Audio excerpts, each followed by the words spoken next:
Quel bilan faites-vous de la première journée des manifestations à Lomé et à l'intérieur du pays? Alors, ce qui s'est passé aujourd'hui, la violence d'État que nous avons observée aujourd'hui, la répression inqualifiable auquel les populations togolaises ont été soumises, tout cela nous montre la manière dont ce pays est gouverné par ce régime. On répond avec la violence aux préoccupations du peuple togolais. La manifestation à laquelle nous avons appelé était légitime, était constitutionnellement reconnue. Nous ne pouvons pas comprendre qu'au moment où nous cherchons à trouver des solutions pacifiques, on puisse poursuivre les leaders de l'opposition dans les villes de Lomé, en tirant sur leurs véhicules, en les agressant avec les crosses de leurs armes. Qu'est-ce que l'on cherche? On veut instaurer un climat de terreur, on veut instaurer le chaos au Togo. Je pense que les populations togolaises aujourd'hui sont prêtes pour résister. Et nous appelons le peuple togolais à résister contre l'arbitraire. Nous appelons le peuple togolais à se dresser contre la manière dont la liberté est confisquée. Nous appelons le peuple togolais à résister contre le déni de démocratie. Nous ne pouvons pas continuer de croupir dans une dictature. Ça fait plus de 50 ans que cela dure. Aujourd'hui, nous disons, ça suffit. Les Togolais veulent leur liberté, les Togolais veulent leur démocratie, les Togolais veulent la paix. Et en réponse à ça, nous avons un régime qui est enfermé dans la violence, la répression. C'est pour ça que demain, nous appelons encore les populations à être massivement dans les rues de tout le pays. Il y a eu des arrestations aujourd'hui, il y a eu beaucoup de blessés.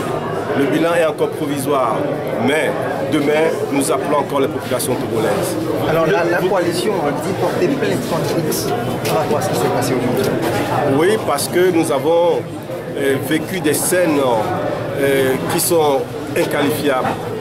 Nous avons vu des forces de sécurité qui, à l'aide de leurs fusils, ont brisé les vitres des véhicules des leaders de l'opposition. On a tiré à bout portant sur les véhicules.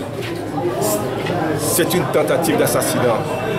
Et cela, la coalition ne veut pas laisser passer. La coalition va porter plainte. Et nous savons, bien entendu, que dans ce pays, la justice est aussi aux ordres, mais nous poserons quand même ce tact-là, ne fût-ce que symboliquement, même s'ils ne veulent pas désigner un magistrat pour instruire le dossier. Le peuple togolais ne va plus rien laisser passer. Nous allons toujours réagir à toutes les formes de violence, à toutes les formes de répression.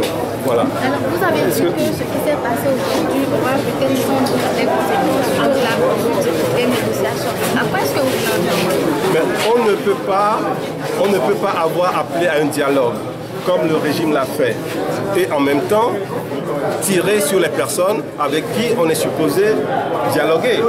Est-ce que vous avez déjà vu ça quelque part? Naturellement qu'il y aura des conséquences. Et vous serez avisé de quelle manière les conséquences vont être répercutées.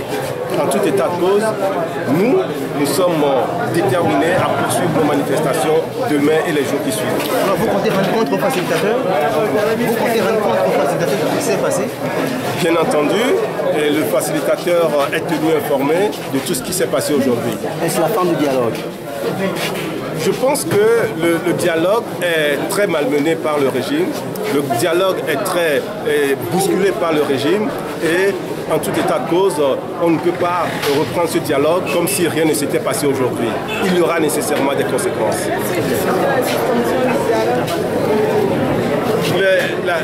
Je venais de dire tout à l'heure que les événements d'aujourd'hui ne peuvent pas rester sans conséquences. Et l'impact sur le dialogue, eh bien, vous l'apprécierez dans les jours qui viennent. Je n'ai jamais cru que ce régime a initié ce dialogue pour donner satisfaction au peuple togolais. Personnellement, je n'y ai jamais cru. Donc on va aller à Milan.